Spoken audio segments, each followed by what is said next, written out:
All right, ladies and gentlemen, let's get ready to rock and roll with the Cats and Bolts. 1, 2, 3. I hope you were recording. Hey, everybody, welcome to the Cats and Bolts podcast. It's a party in here at Podcast Junkie Studios with episode number 26 of Florida's most watched hockey show. Rod Peterson here, Sarina Taylor there, and I'm going to tell you something. You're all very much in luck for a few reasons. The number one reason is I'm calling this the overreaction episode of the Cats and Bolts podcast. You're going to find, she didn't know. You're finding out now. It's the overreaction episode, Sarina. And the other thing is, I said to her the other day, who should I get? Should we get Jovo? Should we get so-and-so? She's like, nah, just you and me this week, which tells me, Sarina, you've got a lot to say. I always have a lot to say. But we had a great guest last week in Bill Lindsay, and I was like, let's kind of balance this out a little bit. Right, you didn't want to step on his toes. I get it. So she's got a lot to say, and we've got a lot of fun things to talk about here today in the form of like 10 questions. But I want to tell you that we are brought to you by DraftKings, the official betting partner of the National Football League, and we'll tell you how you can get in on your hockey bets with DraftKings a little later on. Also, Beach House Pompano and Boresco when we have live guests here at Podcast Junkies. They receive gift cards to the Beach House and to Boresco. Now, I got a lot of topics to get to, and just so you know, to map it out, we're obviously going to talk about the Panthers. We're going to talk about the Lightning. We're going to recap last weekend's very successful tailgate party. Shout out Alex and Brent. Great job on that. We have a few viewer questions, and for whatever reason, Sarina's brought an Oiler jersey in here. And I have no idea why. What's with the props? I was going to wear it.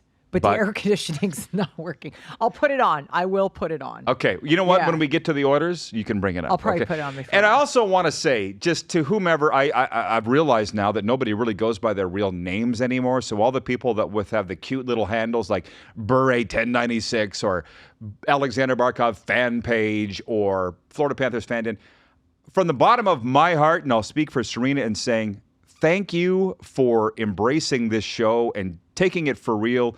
Like we have. Because I know you love and just going back and forth with the viewers as much as I do. It's great. Absolutely. And I love that they chime in all the time. Yeah. That's what this is for. I want to hear people's opinion and give us questions and stuff to talk about all the time. Yeah. Absolutely. I love the engagement. And the comments on YouTube are next level. And here's the thing. We're not always going to agree on what you say, but we're just happy that you're right. And if you're real lucky, we'll read them on the air. Like, for instance, I don't have anything specific, but we're going to get into it here.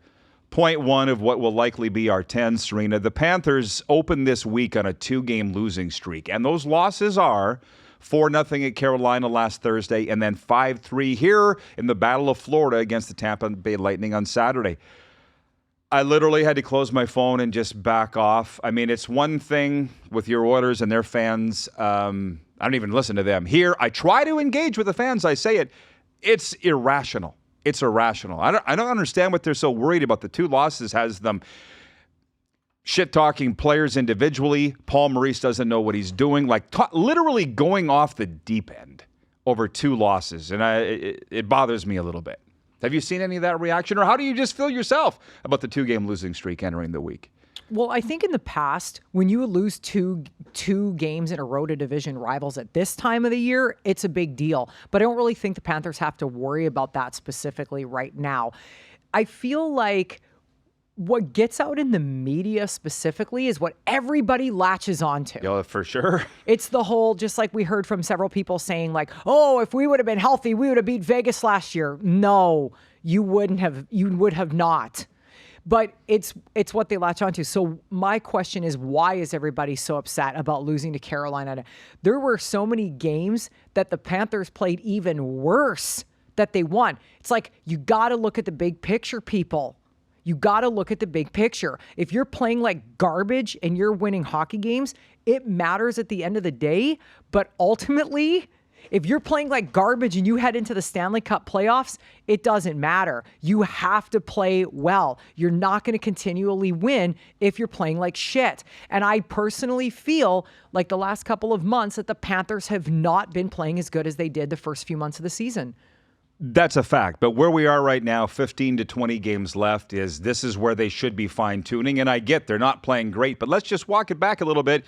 And point two, by the way, is the Lightning in the playoffs, because I said to you Saturday night, I leaned over to you in the press box and said I wouldn't want to play these guys in the playoffs, Tampa Bay, and we'll get to that in a second.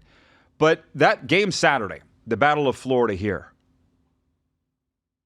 there are a few people that love Sergei Bobrovsky more than me. I'm probably the only one not named Bobrovsky. I love him more than anybody else. He was not good Saturday night. They outshot him 50-19. Florida outshot the Lightning 50-19. And you go to that game in Carolina, Bob let in some that he would not have been happy that he allowed. When they met in Tampa Bay last month, it was 9-2 Sarina for the Panthers in Tampa. You and I were there. What happened? Everything they sent at Andrei Vasilevsky went into the net. I almost feel like these weren't accurate depictions of how good or bad these teams are.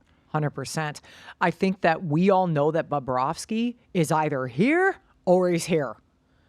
Doesn't stay too long in between.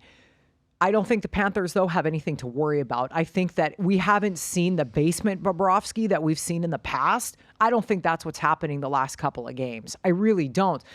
The first goal that Tampa scored the other night went off someone's foot. So what are you going to do? That's not the goaltender's fault. There's been so many games this year where I've said, man, I feel bad for Bobrovsky. I feel bad for Bobrovsky. It wasn't his fault. There were a lot of games that the Panthers lost that were not his fault. So I don't think they have really anything to worry about. Watching Carolina the other night, Carolina was so good in that game. The first goal of the game, Bobrovsky didn't even see it. So I don't think we're seeing a bad Bobrovsky. He's just let some goals in lately. Yeah, and that was early in the game. And there's a big difference between chasing a game because you're down or being up in a game. So there's a lot of things that go into it. But the point is, they're not a bad team. Aaron Ekblad is out. How do we feel about that?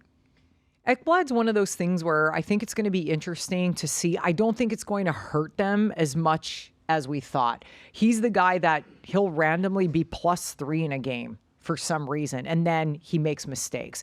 I think Ekblad has slowed down a lot, and I think that at the start of this year, they were waiting for their defensemen to come back. It was like, things are going to be different when our defensemen come back, and I really don't think that their defensemen this year are playing as good as they did last year. Totally different defense. But yeah, but still, guys like Ekblad and Montour, it's a different ballgame out there. And actually, Montour missed half the season too, right? So yeah, but he's not the same Montour as he was. Doesn't seem to be. By the way, you brought up plus minus. I also want to bring this up from the Tampa Bay game. Vladimir Tarasenko was a -3 against Tampa Bay on Saturday night. I'm just putting it out there as a stat. I mean, are we going to look at the stats or are we not going to look at the stats? Does it matter? Well, people here like to look at the stats because they don't have any clue if Tarasenko is a good player or not till he got here. He gets 3 points in his first game. Everybody's like, yeah, this is awesome. It's going to be great. He's -3. I bet nobody else knew that. Who else knew that Tarasenko was -3 other than people that really care? But what's interesting, if you want to talk about stats, I leaned over to you and I pointed at Stamkos on the player lineup. -24. -24 on the season.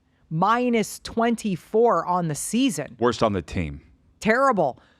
But that doesn't indicate or give an indication that Stamkos isn't a great hockey player. So plus minus is relative sometimes. And Matt's my point, I'm reading he was -3 Saturday night. Take it for what you will. Bob was the reason they lost, not Vladimir Tarasenko. And again, nobody loves Bob more than me. A question. I did put this to Jeff in Saskatchewan, our good friend, and he just said simply, who is going to get into the playoffs and who's going to be out in the East? And I do have the playoff pairings coming up, which is always so fun to look at right now. I think the top 3 in each division we'll just leave alone and say they're going to get in, but the wild card teams are Tampa Bay and Detroit. And on the outside looking in, a point out's Washington, 3 outs the Islanders, 5 outs the Sabres, 6 is out the Devils. I'd like to just say Tampa and Detroit's going to get in. It would make things a lot easier. Do we think that's going to be the case? Yeah, probably. Yeah. I don't see the way the seasons have been going, the way Buffalo and New Jersey have been playing. They might squeak it out here and there, but they haven't proven that they can win. Tampa, like I said from the start, don't ever count them out. There's always going to be a time where the Lightning are dominant. Look at Kucherov, got 4 points again against Vegas. 4 points. I mean, Braden Point had 6 points the other night, last week, whatever day it was. Yeah. So these guys are putting up the points. You know, you're looking at like McDavid has, I think, as we speak, 82 assists on the year, and I think Kucherov has 77. You're looking at two guys who could hit 100 assists. That's only happened by 3 other players. You know, I mean, Wayne did it 500 times, of course, but Wayne did it 11 times. Lemieux did it once. Yeah, it's all good. I think we got to pick it up. We're into the 4th point here, and I don't know. You guys tell me, you people, if you follow the Score app or if you use it. I don't think you do. No. The Score app. Well, it's a television network that doesn't even exist anymore in Canada, but they kept the app. It's called the Score, a national network that I used to work for. It's the GOAT of sports apps as far as I'm concerned. And now every day, they started it right after the trade deadline. Every day they put the playoff pairings in if the playoffs started today. And it's obviously changing from day to day, but it's a pretty good, it gets you excited, right? So as of today, these are the playoff pairings, and I just want to go through them and ask you who you think would win. What? I just realized I rarely see you in a collared t-shirt. I know. Without a collar. Or I'm sorry, yeah, like just a t-shirt, like a crew neck. You're welcome. I didn't say it looked good. Yeah. Here's the odd thing. You like that, Ben? The first fight of the day only took 9 minutes. Or whatever it is. I have to defer. Look, you and I do what we do. We're broadcasters. We're not hockey people. We like to think that we are, but we're not. The reason I bring that up. Doug MacLean was in here, and you'll remember it, however long ago it was. 2 months? Does that sound about right? The former head coach of the Panthers. And he said in his big voice, the Leafs are going to play the Panthers in round 1. Panthers and Leafs are going to meet. And I'm like, how would he know? How would he know? It might have even been December. Like, it was a long time ago. He's right. I just feel like a guy like, he's so smart. You know how smart he is. It's like he could see that it was going to happen. And I think it is. As of today, it's going to happen. If Doug MacLean says so, it probably will. As far as the options, I know we had this conversation. And I remember saying, if I was the Panthers, the one team I would not want to play is Tampa. And that still holds true, especially after watching them the other night. Yes, the last 2 periods, somebody lit a fire under the Panthers' ass. There was no doubt. But that was the hardest 2 periods of hockey I've seen them play in a couple of months. But Tampa dominated them so hard in the first period. All it takes is scoring more goals than the other team. You could get 50 shots. You could get 5 shots. I said to you, I was like, how does Tampa only have 13 shots? I have 4 goals. And somebody else said to me, Tampa's only got 14 shots. It didn't seem like that type of a game. But I don't think that matchup's going to happen, though, because with 14 games to go, the Leafs are 5 up. There's 14 games left. Mathematically, it could happen, but I don't think that it will. And I just think guys like Doug MacLean just see stuff that we don't. And let's just start there, and then we'll talk about a Lightning series, and I'll tell you who they would face. But it's Florida-Toronto. It would be good.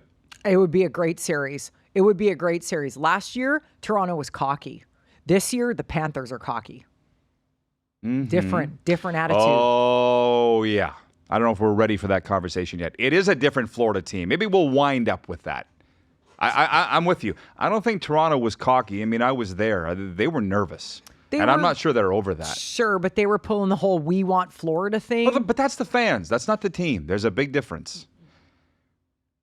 It was the fans saying, we want Florida. You didn't see Austin Matthews skating around. You wouldn't see that. I don't think the players were. Wasn't that fun, though? And the Panthers were blocking Toronto people from buying tickets. We still get such a kick out of some of the memes. I've never, in all of my years, seen a professional sports organization say, your team can't buy tickets because we want to make sure that our fans can get in. Bitch, if your fans don't want the tickets right away, tough shit. Let the other team in. It's embarrassing. Is Frank Costanza. It didn't work, as you recall, by the way, because the Leaf fans got in there anyways. People were messaging me. Yeah, me like, too. Hey, can you get him? I'm like, why don't you just... But they won't go to a game in Toronto. It's too expensive. It's cheaper for them to fly to Florida, watch a hockey game, and go home. And by the way, they did, and they were annoying, and they went home crying. They got in anyway. I'm going to say Florida wins this series. And I won't change that prediction between now and playoff time, but who do you think would win? I don't know. I honestly don't know. Toronto's track record of losing is stronger than Florida's of winning. Okay. She doesn't like making predictions. I don't really. I don't even know if I should continue to ask this. Tampa Bay would play the Rangers, and they just in the playoffs, and they just met last week. Tampa won 6-3 in Tampa. Wouldn't that be a slobber knocker? That would be a dandy. I think I would be more shocked if the Rangers beat them. I would be. Well, because Tampa knows how to win. And the Rangers very clearly do not. Yeah. No, I'd be shocked. Well, and let's just examine that for a second. Again, back to Jeff, my guy in Saskatchewan. He said at the trade deadline, he's like, Tampa's going to miss the playoffs. And to be honest, I'm like, what makes you say that? They went and acquired Anthony Duclair. They went and acquired Matt Dumba. And by the way, today he texted me, he goes, I was wrong. They weren't selling the farm. If anything, we're loading up a little bit. And they're getting stronger. They know, like I said at the start of the year, Tampa knows this is their last kick at the can. They might as well throw everything at the wall. If you look at everything Pittsburgh's done, keeping all their guys, they hung on to Malkin, Crosby, Letang. All those guys aren't even going to make the playoffs. But I do admire teams that are loyal to their players. I would do the same thing. You're not going to all rebuild. You're not going to always win. You're not going to always lose. But Tampa's like, wait a second here. We still have guys. We got Kucherov put in the puck. Somebody asked me, Freddie and Eddie asked me the other night at the rink, they're like, where's that? What's his name that's supposed to get all those points for Tampa? I haven't even seen him out there. I go, You will. Exactly. I said, that guy, man, Kucherov is a silent killer. Just wait. It will happen. And then he ended up getting 4 points. I would take Tampa to win that series. She won't make predictions, but that's okay. I'd say Tampa if I had to. We respect Tampa, which we're not done with them yet. That's coming up a little later on. More on that. Here's a good old original six. Boston, Detroit. Boston. Sweep? Maybe. Not a long series, in other words. I don't think so. Boston is dominant. Detroit is still, they want everybody to think that they're a contender, but they're not. Boston's too strong. They are just too strong. Isn't that, hey, the Panthers must have been trying to get Patrick Kane, though, because the rumor was he was coming. Oh, everybody says that. Our He's friends going told everywhere. us. Yeah, I wonder if they're happy that he didn't, and they're happy with who they have. Who knows? I would be. I wouldn't pick up Patrick Kane. I'd take him over Tarasenko. Granted, my team has picked up some losers. We're getting there. So anyway, she takes Boston in a short series, and I got to take Boston too. They're still upset over what happened last year. I'm telling you, people here are discounting those Boston Bruins. Everybody has been all year. And I'm like, oh, Boston's losing. Boston's terrible. Even my dad, he's a Bruins fan. He's bitching about the way the Bruins are playing. I'm like, they're too, like Dale Talon said about Edmonton, they're too good not to turn it around. Carolina, Philadelphia is the next one, and I'll take Carolina in like 5. But how about their coach, John Tortorella, being suspended for 2 games for losing his mind in Tampa Bay 2 Saturdays ago? On the very night the 2004 Lightning Stanley Cup team was being honored, he gets kicked out of the game and refuses to leave the bench, so he gets suspended 2 games and fined $50,000. All my hockey people saying, he's a great guy, Torts. You're too hard on him. I've never met him, and I think he was acting like a child that night. I don't care for him. You've got stronger thoughts than that. He acts like a child most nights. All you have to do in the hockey community is respect other people. If you respect somebody else, they will respect you back. It's literally that simple. That guy has no respect for anybody. He doesn't respect the media. He doesn't respect anybody. I mean, listen, I appreciate his passion when he went and tried to get in the Flames dressing room 10 years ago or whatever. I appreciate the passion, but you got to have respect. If you've been ejected from the game, leave. It's not your option to stay. I didn't like it. People seem to think it was funny, and of course they do. Yeah, good for you. But you mentioned the thing about the media. I respect the job that the coaches and GMs have to do. It would be nice if they respected the job that I have to do. And you know what? The good guys do. Good guys do. Coincidentally, they have the same background, the ones that respect and the ones that don't. And I'm just going to leave it at that. To the West, we won't. This is an Eastern Conference podcast. Carolina. I said Carolina. You picked Carolina. That should be easy. Winnipeg, Nashville, as it stands today. Any series Winnipeg is going to be like the most interesting series of them all. Yeah. But I would take the Jets in that series. I think so. The Jets have been proving lately that they're going to win something. They're not going to win the Stanley Cup, but they're playing well. I picked the Jets. We'll take the Jets. Nashville, though, is the hottest team in the NHL right now, so they are tuning up. That doesn't mean shit. And you can. No, I'm just saying, it's better than being the coldest team. And credit Barry Trotz for that. Colorado, Dallas, slobberknocker. Colorado. Yeah, I'm not saying easily. When I say Colorado, it's not easily. That would be a dandy. Yeah, they are the hottest team in the NHL right now, Colorado. Vancouver, Vegas. Over to you. This should be fun. Oh. Listen, we were just talking about this on the way here about Vegas.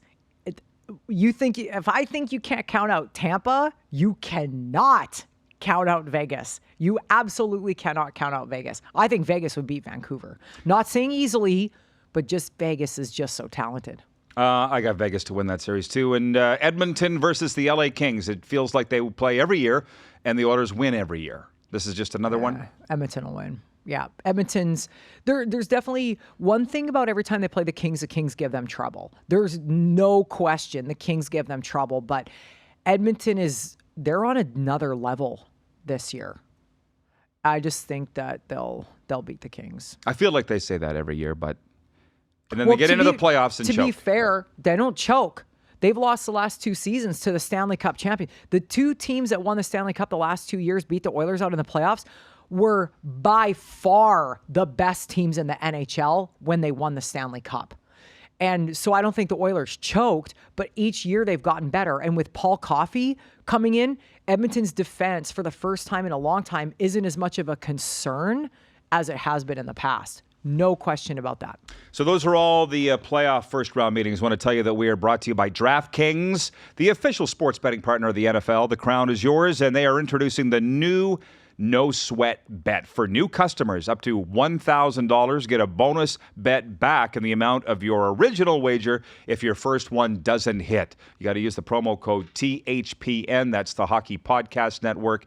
DraftKings, the crown is yours. We're also brought to you by Beach House Pompano. Go check it out, please. A scenic rooftop restaurant on the shores of Pompano Beach. It's our favorite place. Hi, Thad.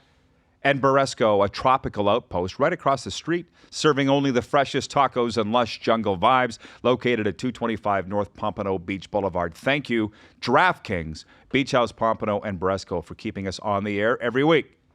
Dun, da, da, da. What's with this? I brought the jersey because I got a lot of feedback from people last week about wearing a jersey on the show. Everybody's bugging out about it.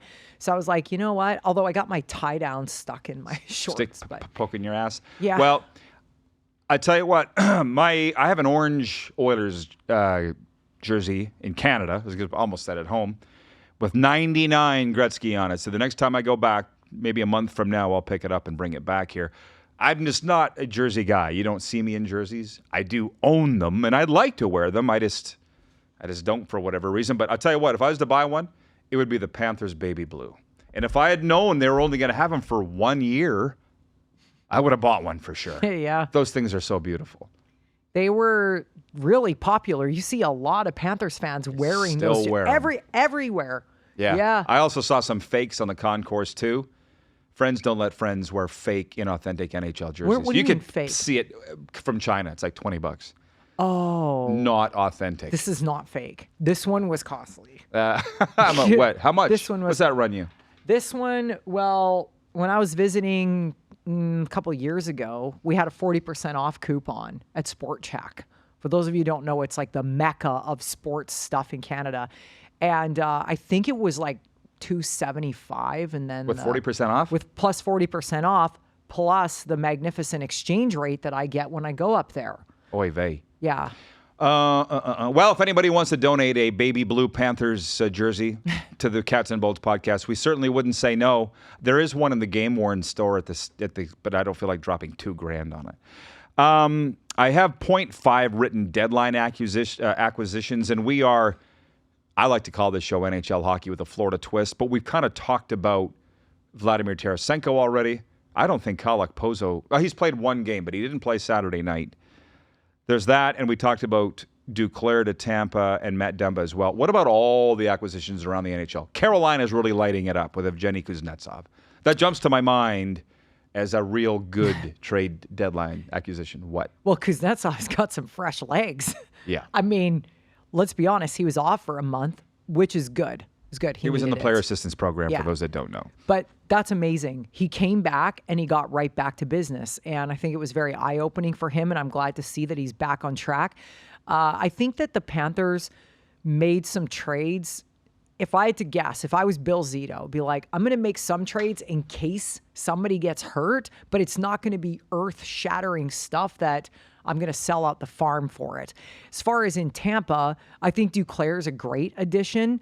I don't think Dumba's going to hurt them on defense. I think he's just going to be kind of one of those guys. He seemed to fit in really quickly in Tampa, so I think that's going to be good.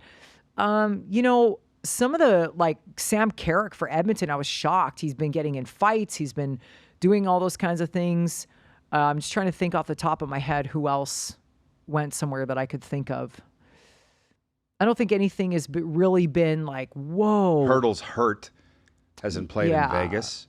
Dallas Yeah. got Chris Tanev, but we don't watch the Star. Well, they did play the Panthers last week, and that was the big comeback for Florida. So I just don't feel like there was a real earth-shattering trade, was there? Wasn't any real big names on the line. But I guess if you were to say who won the trade deadline, which we haven't really talked about that, we won't know till they hand out a Stanley Cup. But for now, wouldn't we say Carolina because they got Kuznetsov and Jake Gensel? There's two Stanley Cup winning forwards right there. Yes, but I'm not sure. I'm not sure you can say if someone won or not until the draft picks involved. Like, how can you tell, right? Like, if it's a straight player swap, like Dougie Gilmour going to Toronto from Calgary, that kind of thing, that's different. It's like, who won? It was like, it was probably even. 10-player trade. Yeah, like it was actual players and whatever. But when you look at this guy traded this kind of draft pick and whatever, who knows who they're going to pick? So, but it's all about that year. It's all about that year. It's all about winning the Stanley Cup. You make trades for right now. We do the show every week, and we got a few weeks to go before the playoffs, so we're not going to give our summations on the Panthers and Lightning and a forecast yet, but I do have thoughts on both teams. But her team is the Edmonton Oilers. I have written in all caps, "Your Oilers!" ! How are we on them? They're the best team since they fired their coach November 12th in the NHL. I feel good. I feel good because watching them play, they're even games that they're losing, they're not playing horribly, because the first 25 games of the season was like, I'm going to slit my wrist the long way. Like, this is terrible. It's like, I don't know what the problem is. I don't know where the disconnect is. But now I don't feel like there is a disconnect. I feel like things are going well. Their goaltending is playing well. Like I said, their defense is probably better than it's been. And guys that were making mistakes before, like Darnell Nurse, are not really making those mistakes anymore. I'm not sure if it's a confidence thing, if he feels more confident out there. He wears a letter. He should be, but here we are. So, I think having guys like, I'm not a Corey Perry fan. It's just the way it goes. But having a guy like Corey Perry in the dressing room who has won a Stanley Cup, who has played the big games, who's played on the playoffs a lot, it's just different having a guy like that in there. That's the biggest difference when you get a veteran like that. He's been to a lot of Stanley Cups and won one, Corey Perry. And so I say it's her Oilers. We've covered this before, but I don't have a NHL rooting interest, not anymore, for my own reasons. She knows all of them. So for that, I don't have any problem cheering for the Panthers and the Lightning to win the Stanley Cup. And if they met in the playoffs, it would be a hell of a lot of fun. Moving on to the next point. This little point here about the NHL GMs meeting here in South Florida right now, and they say they're going to discuss the long-term injured reserve list and what the Golden Knights pulled last week, whereby, just for those that don't know, and I'd love to stop talking about it, but it keeps coming up all the time. People can't let it go. Vegas put their captain on the long-term injured list, which when you do that, their salary doesn't count to the cap. So the general manager went out and acquired Thomas Hertl, best player in the San Jose Sharks, and then once you get to the playoffs, salary cap doesn't count. Everybody's calling it a loophole. Tampa Bay did it a few years ago with Kucherov and won a Stanley Cup on it. The NHL GM said they were going to talk about it then. Nothing changed. The point I'm making about all this is I spent my career up until being here in the Canadian Football League and the Western Hockey League. Sarina will attest. Those are regional leagues. The WHL is just Western Canada. The Canadian Football League is just Canada. The NHL is a global league. And I really realized that when I was sitting at Theron Fleury's kitchen table opening mail. No, he was opening the mail from all around the world from fans. I had a guy from Malmo, Sweden write me with our show last week. He was watching it, and he said that Vegas circumvented the salary cap, period. That's cheating. I don't care what you want to call it. They're cheaters. And I'm like, Sarina, back me up on this. They're not being disciplined. They're not being penalized. Therefore, they didn't break a rule. Well, they didn't cheat. Mark Stone has a spleen injury. It's not like he has a hangnail and they put him on long-term injured reserve. He has a spleen injury. It's been a serious injury. So if you're Kelly McCrimmon and you see, why wouldn't you walk through the biggest door you see?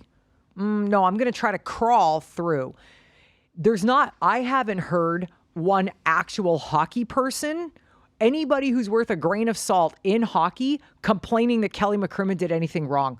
Not one general manager, not one hockey person has said. Every hockey person we talk to is like, that's the rules. Like, he didn't break any rules. And yes, they're talking about it, but here's the thing. I don't know if it's a problem, but here's the thing. Tampa did it and got away with it with Kucherov. Vegas did it, is doing it, going to get away with it, whatever. Here's why. This is why the rule is not going to change. Gary Bettman wants to promote hockey in these regions. If that was, who would be a good example? If the Edmonton Oilers tried to do that, there'd be some, no, we got to change that rule. If Montreal did it and won the Stanley Cup, that rule would be gone the next year. 100%. But because Gary Bettman pushes hockey, he wanted Vegas to win the Stanley Cup. So guess what? Vegas won. He wanted hockey to come to South Florida. Guess what? Tampa won 2 in a row. That's why. It'll never change until other teams start winning the Stanley Cup, that he doesn't want them to win the Stanley Cup. That's a fact. I feel she feels very strongly about this.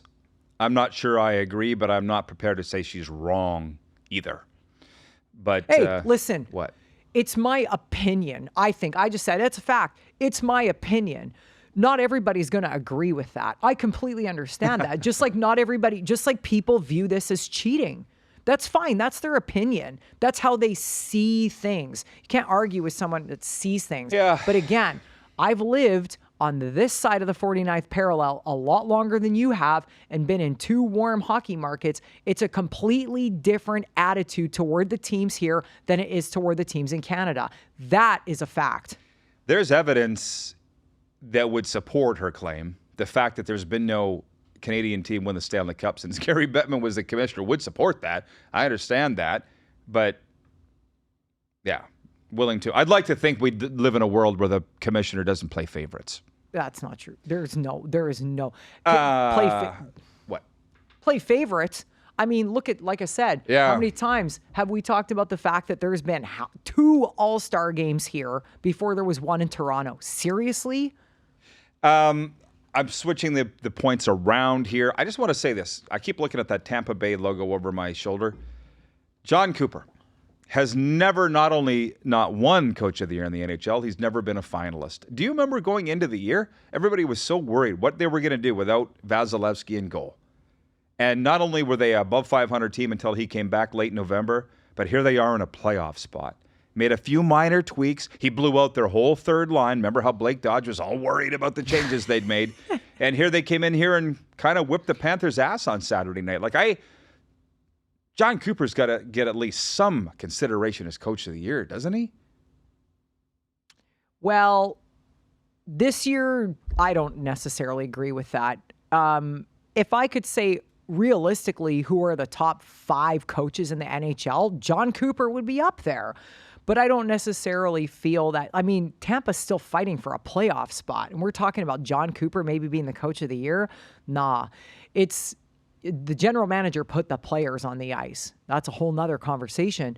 But if it was up to me, I don't even know who I would pick right off the top of my head as coach of the year. Everybody says Rick Tocchet in Vancouver. And as we sit here today, they have the number 1 team in the West. Sure, but again, if they don't win in the playoffs, does it really matter? But it's a regular season award. I know. I get that. But that's how I look as the best coaches in the NHL. Like Rick Tocchet something's clicking there for him. He's doing phenomenal. But if you look at Knobloch, it's like Edmonton's got the best record since getting a new coach, but he's not the best coach. Something's working. Again, what's the criteria? To be honest, it's probably, to me, what team overachieved. That would be it. And for me, it's Tampa Bay. Yeah, see, I think Vancouver. They've always underachieved. Yeah, but now they're just reaching their potential. They're achieving. So. Yeah, exactly. No, Vancouver's had a great year because you know what?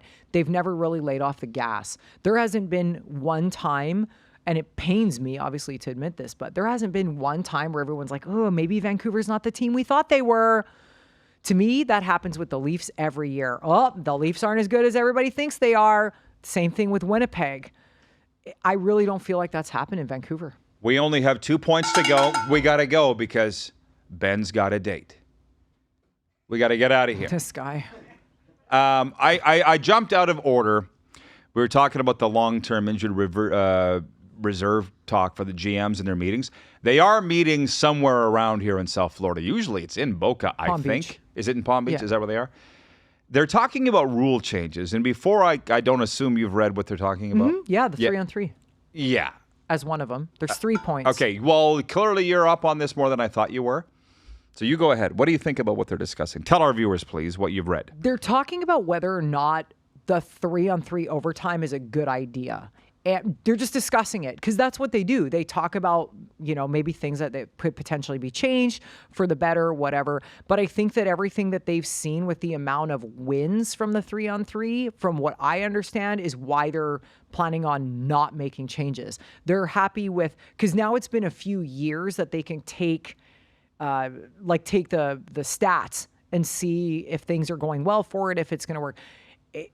Do I like it? Absolutely not. It goes against everything I believe. If you're going to play 60 minutes of hockey, 5-on-5, and then you're going to turn around and play a 3-on-3 overtime, and then you might have a shootout. A, is this an Adam provincial hockey tournament? B, is this international hockey? What are we doing? Why do we have to do this? But whatever. The Oilers win a lot of games in 3-on-3 overtime. Do they ever? A lot of games because they have the 2 of the best forwards in the league. But I still don't love that system. It doesn't. You put that on a goaltender to make the decision for the game. It's not fair to the goaltenders. And as soon as you get 3-on-3, if you take a rush up, it's not working. So let's dawdle around behind our net. Everybody makes a line change, just pissing around for 5 minutes and then bang, someone scores. It's useless. Yeah. I don't like it. What I saw was the summation on that was nothing's going to change. They don't have a big problem. No, because of all the games that have been right. Nothing will change. Decided. That's the word. Yeah, nothing will change with overtime because they like the way it's going. What else? There was just some. Well, there's the long-term injury reserve thing, which Kelly McCrimmon's there. Kelly, would you please leave the room? We're going to talk about you. Kelly, earmuff it. Dude, that guy runs the NHL more than Gary Bettman does. He does now. And I have no problems with that because he knows what he's doing. Seen it firsthand. One is they're going to put more onus on the video judges. To be honest, none of this was fun stuff. Or the video coaches. They're going to make puck over the glass penalties challengeable now. This is not exciting stuff. No, there's nothing that's going to change. Not anymore. They've already made the changes that are going to change the game. Right. So why fiddle with it? That's what I don't understand. Here's what I don't understand. Why don't you go back to putting a red line in? I literally, they want to increase scoring. What the hell was wrong with hockey in the 80s when there was a lot of scoring and they had a red line? You want to increase scoring, make the goalie pad smaller. Yeah. There's a lot of things you can do. So they take the red line out to increase scoring. Now you got Ovechkin cherry picking every friggin' game because he can sit wherever he wants. Talk about shit like that actually matters. A person that's never worn goalie pads suggesting making him smaller. You should put those things on now. They feel like you're wearing nylons. They're tiny. How would you know what it's like to wear nylons? Nylons? Oh, not nylons. Oh, well, I'm just saying skin. No, I've not worn nylons. Thanks. I don't listen. I'm just saying from Not yet, like I don't anyways. think that they have to make the goalie pad smaller. But if you want to talk about increasing the scoring, you don't let them use illegal sticks. Yeah. And of course not, right? Just let them play the friggin' game and stop calling bullshit penalties. That's never going to happen. There are some people talking about putting a red line back in, and that would be cool. Be awesome. Yeah. But a lot of guys that are coming up in the NHL learn how to play without the red line. It's going to be a completely different game. But minor to hockey them. and junior adopts the NHL rulebook, so they could put it in too. Or you're saying No, they're no, not used to it? It's that transition. Get used to it. Okay, lastly, this. And I sent you this photo, Ben, if you don't mind. This was from the tailgate party from the Florida Panthers Positive Fans page. Alex Butsky did a great job, organized the whole damn thing. He had the Panthers mascot coming out, Stanley C. Panther, Victor Erat, who I always get confused with, Martin Erat. Publix was there. Sarina was not part of this photo, but we did have a great time. What a great group of people that is. I love that some of them are given the UM logo in this. This explains Florida hockey right here. Let's throw up the U. Beautiful. Yeah, but what a great group of people. We had really nice weather. There were Andrew Imber, the voice of the, well, I don't want to say the voice of the Panthers, but our friend Andrew, the greatest public address announcer in the National Hockey League. Is our friend Andrew. He came out, talked to the crowd. If you guys do nothing else, turn on your television to watch a Panthers game in Sunrise and listen to Andrew. You will hear him. He's the best. Hello, Panthers fans. I've never seen anyone get so wound up about a mascot coming onto the ice. I mean, it is the fans. There will be 10 people in the seats before the game starts, and everybody's losing their minds because Andrew gets everybody wound up. I've said this. Sometimes we're sitting in the press box together when this happens, and I turn to Sarina and say, we're going to have to shoot Andrew with a tranquilizer dart. He's way too wound up at this time of the game. How would you feel? Would you like to have Andrew in here? I would like to have Andrew in here. We should get Andrew. How do we feel, Cats and Bolts Army? Yeah, Ben says yes. Let's do it. Let's get Andrew Wimber. He's a busy guy because he's broadcasting or calling spring training baseball, high school sports. He is a very busy guy, but I like to get him in here. You'd be surprised about a lot of things about Andrew Imber.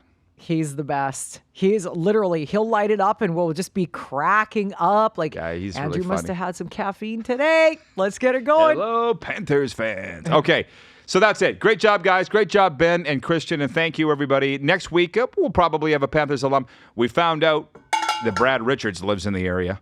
So you Lightning fans that are bitching that we don't have any. Well, that reminds me. I did have somebody come up to me, a Lightning fan, and say, you favor the Panthers.